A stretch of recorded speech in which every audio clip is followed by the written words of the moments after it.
Neat ಕಿಚ್ಚಿನ ಹೋರಾಟಕ್ಕೆ ಧರ್ಮೇಂದ್ರ ಪ್ರಧಾನ್ ರಾಜೀನಾಮೆ. ನೈತಿಕ ಹೊಣೆ ಹೊತ್ತು ಶಿಕ್ಷಣ ಸಚಿವ ಸ್ಥಾನಕ್ಕೆ ರಾಜೀನಾಮೆ ಸಲ್ಲಿಸಿದ ಪ್ರಧಾನ್. ಸಿಜೆಪಿ ಕಾರ್ಯಕರ್ತರ ಸಂಭ್ರಮ. ಮೋದಿ ವಿದ್ಯಾರ್ಥಿಗಳ ಕ್ಷಮೆ ಯಾಚಿಸಬೇಕು ಅಂತ ರಾಹುಲ್ ಪಟ್ಟು. ಇದೆಲ್ಲವನ್ನ ನೋಡೋಣ. ಪ್ರಧಾನ್ ರಾಜೀನಾಮೆ ನ್ಯೂಸ್ ಟಾಪ್ 9ನಲ್ಲಿ. ನೀಟ್ ಪ್ರಶ್ನೆ ಪತ್ರಿಕೆ ಸೋರಿಕೆ, ನೀಟ್ ಪರೀಕ್ಷೆ ವೇಳೆಯಲ್ಲಾದ ಈ ಅಕ್ರಮ ಇಡೀ ದೇಶದಲ್ಲಿ ಕಿಚ್ಚು ಹೊತ್ತಿಸಿತ್ತು. ಕೇಂದ್ರ ಸರ್ಕಾರದ ವಿರುದ್ಧ ಪ್ರತಿಭಟನೆ ಭುಗಿಲೆದ್ದಿತ್ತು. ಈ ಹೋರಾಟದ ಕಿಚ್ಚಿಗೆ, ಪ್ರತಿಭಟನೆಯ ಒತ್ತಡದ ಬಳಿಕ ಕೇಂದ್ರ ಸಚಿವ ಧರ್ಮೇಂದ್ರ ಪ್ರಧಾನ್ ಸಚಿವ ಸ್ಥಾನಕ್ಕೆ ರಾಜೀನಾಮೆ ನೀಡಿದ್ದಾರೆ.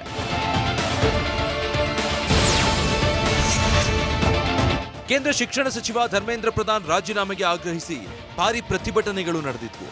ಕಾಂಗ್ರೆಸ್ ಕೂಡ ಪ್ರಧಾನಿ ಮೋದಿ ನಿವಾಸದ ಮುಂದೆ ಬೃಹತ್ ಹೋರಾಟ ನಡೆಸಿ ಪ್ರಧಾನ್ ರಾಜೀನಾಮೆಗೆ ಆಗ್ರಹಿಸಿತ್ತು. ಅತ್ತ ಕೇಂದ್ರ ಫಾಸ್ಟ್ ಟ್ರ್ಯಾಕ್ ಕೋರ್ಟ್ ಮಾಡ್ತೀವಿ, ವಿಧೇಯಕ ತಿದ್ದುಪಡಿ ಮಾಡ್ತೀವಿ ಎಂಬ ಭರವಸೆಗಳನ್ನ ಕೊಡ್ತಾ ಬಂದ್ರು. ಮೊದಲು ಪ್ರಧಾನ್ ರಾಜೀನಾಮೆ, ನಂತರ ಚರ್ಚೆ ಅಂತ ತನ್ನ ಪಟ್ಟನ್ನ ವಿಪಕ್ಷಗಳು ಬಿಗಿಗೊಳಿಸಿದ್ವು. ಇದೆಲ್ಲ ಹೋರಾಟದ ಕಿಚ್ಚಿನ ಬಳಿಕ ಕೇಂದ್ರ ಸಚಿವ ಧರ್ಮೇಂದ್ರ ಪ್ರಧಾನ್ ರಾಜೀನಾಮೆ ನೀಡಿದ್ದಾರೆ. ನೈತಿಕ ಹೊಣೆ ಹೊತ್ತು ಶಿಕ್ಷಣ ಸಚಿವ ಸ್ಥಾನಕ್ಕೆ ರಿಸೈನ್ ಮಾಡಿದ್ದಾರೆ. ಕಳೆದ 10 ದಿನಗಳ ಬೆಳವಣಿಗೆಗಳನ್ನು ನೋಡಿ ನನ್ನ ಮನಸ್ಸಿಗೆ ದುಃಖವಾಗಿದೆ.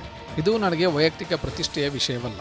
ಜಂತರ್ ಮಂತರ್ ಮತ್ತು ದೇಶದಲ್ಲಿ ನಿರ್ಮಾಣವಾಗಿರುವ ಪರಿಸ್ಥಿತಿಯ ಲಾಭವನ್ನು ರಾಷ್ಟ್ರ ವಿರೋಧಿ ಶಕ್ತಿಗಳು ಪಡೆಯಬಾರದು. ದೇಶದ ಏಕತೆ ಹಾಗೇ ಉಳಿಯಬೇಕು. ಭಾರತದ ಯಾವುದೇ ಒಬ್ಬ ವಿದ್ಯಾರ್ಥಿಯ ಭವಿಷ್ಯವು ಕಾನೂನು ತೊಡಕುಗಳಲ್ಲಿ ಸಿಲುಕಬಾರದು. ನಮ್ಮ ಮಕ್ಕಳು ತಮ್ಮ ಸಮಯವನ್ನು ಓದಿನಲ್ಲೇ ಕಳೆಯಬೇಕು ಮತ್ತು ವೃತ್ತಿ ಜೀವನವನ್ನು ರೂಪಿಸಿಕೊಳ್ಳುವತ್ತ ಗಮನ ಹರಿಸಬೇಕು ಎಂಬುದನ್ನು ಪರಿಗಣಿಸಿ ನಾನು ನನ್ನ ರಾಜೀನಾಮೆಯನ್ನು ಗೌರವಾನ್ವಿತ ಪ್ರಧಾನಮಂತ್ರಿ ಅವರಿಗೆ ಕಳುಹಿಸಿದ್ದೇನೆ. ರಾಷ್ಟ್ರ ವಿರೋಧಿ ಶಕ್ತಿಗಳು ಪರಿಸ್ಥಿತಿಯ ಲಾಭ ಪಡಿಬಾರದು ಎಂದು ರಾಜೀನಾಮೆ ಪತ್ರದಲ್ಲಿ ಉಲ್ಲೇಖಿಸಿರುವ ಧರ್ಮೇಂದ್ರ ಪ್ರಧಾನ್, ಪ್ರಧಾನಿ ನರೇಂದ್ರ ಮೋದಿಗೆ ಸುದೀರ್ಘ ಪತ್ರ ಬರೆದಿದ್ದಾರೆ. ಈ ಮೂಲಕ ತಮ್ಮ ಸ್ಥಾನದಿಂದ ಹೊರ ನಡೆದಿದ್ದಾರೆ.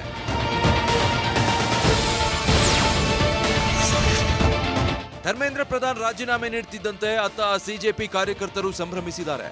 ನಾವು ಸಾಧಿಸಿದ್ದೀವಿ ಅಂತ ಸಿಜೆಪಿ ಸಂಸ್ಥಾಪಕ ಅಭಿಜಿತ್ ದೀಪ್ಗೆ ಹೇಳಿದ್ದಾರೆ. ಇದು ಲೋಕತಂತ್ರದ ಗೆಲುವು ಅಂತ ಹೋರಾಟಗಾರ ಸೋನಂ ವಾಂಗ್ಚುಕ್ ಬಣ್ಣಿಸಿದ್ದಾರೆ. अरविंद केजरीवाल ಕೂಡ ಪ್ರಜಾಪ್ರಭುತ್ವದ ಜಯ ಅಂದಿದ್ದಾರೆ. इतना बड़ा संघर्ष हुआ और अल्टीमेटली सरकार के अहंकार को झुकना पड़ा, जनता के सामने झुकना पड़ा.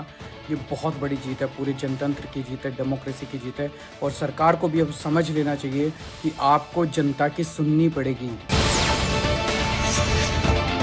ಪ್ರಧಾನ್ ರಾಜೀನಾಮೆ ಬಗ್ಗೆ ಪ್ರತಿಕ್ರಿಯಿಸಿದ ಲೋಕಸಭೆ ವಿಪಕ್ಷ ನಾಯಕ ರಾಹುಲ್ ಗಾಂಧಿ, ಶಿಕ್ಷಣ ವ್ಯವಸ್ಥೆಯನ್ನ ಸರಿಪಡಿಸೋದಕ್ಕೆ ಸಿಕ್ಕ ಮೊದಲ ಹೆಜ್ಜೆ ಇದು ಅಂದ್ರು. ಈ ಆಡಳಿತವನ್ನ ನಾವು ತೆಗೆದುಹಾಕೋಣ ಎಂದಿರೋ ರಾಹುಲ್, ಹಲ್ಲೆಗೊಳಗಾದ ವಿದ್ಯಾರ್ಥಿಗಳಲ್ಲಿ ಕ್ಷಮೆ ಯಾಚಿಸಬೇಕು ಅಂತ ಆಗ್ರಹಿಸಿದ್ದಾರೆ. स्टूडेंट्स की 2 और मांगे थी, उनको नहीं भूलना है.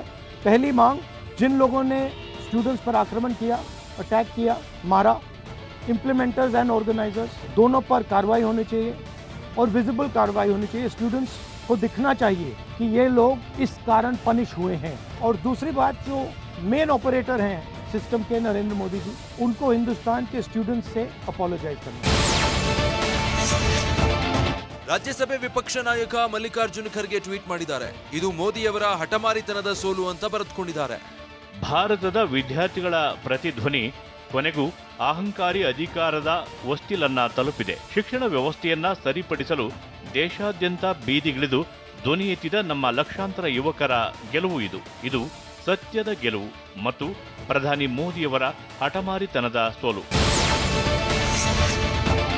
ರಾಜ್ಯದ ನಾಯಕರು ಕೂಡ ಧರ್ಮೇಂದ್ರ ಪ್ರಧಾನ್ ರಾಜೀನಾಮೆಗೆ ವ್ಯಂಗ್ಯ ಆಡಿದ್ದಾರೆ. ಪ್ರಧಾನ್ 4-5 ಪುಟಗಳ ಪತ್ರವನ್ನ ಬರೆದಿದ್ದಾರೆ. ಪತ್ರವನ್ನ ಬರೆದು ಮಹಾನ್ ಸಾಧನೆ ಹೇಳ್ಕೊಂಡಿದ್ದಾರೆ ಅಂತ ಕಾಲೆಳೆದಿದ್ದಾರೆ.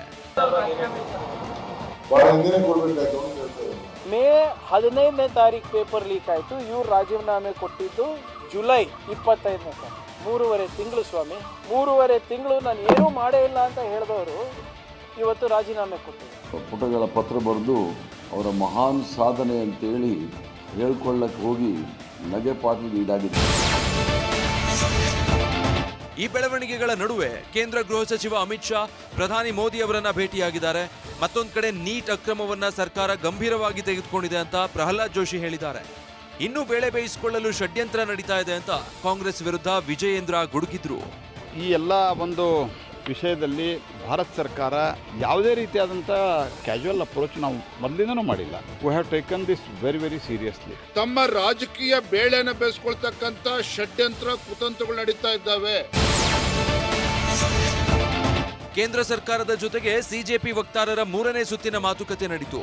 ವಿದ್ಯಾರ್ಥಿಗಳ ಆಗ್ರಹಕ್ಕೆ ಒಪ್ಪಿದ ಕೇಂದ್ರ ಸರ್ಕಾರ ವಿದ್ಯಾರ್ಥಿಗಳ ವಿರುದ್ಧ ದಾಖಲಾಗಿರುವ ಎಫ್ಐಆರ್ ಹಿಂಪಡೆಯೋದಾಗಿ ಹೇಳಿತ್ತು. ಇದರಿಂದ ಸಿಜೆಪಿ ಕೂಡ ಪ್ರತಿಭಟನೆ ಹಿಂಪಡೆದಿದೆ. ಈ ಮೂಲಕ ಕೇಂದ್ರ ಸರ್ಕಾರ ಮತ್ತು ಸಿಜೆಪಿ ನಡುವಿನ ಸಂಧಾನ ಸಕ್ಸಸ್ ಆಗಿದೆ.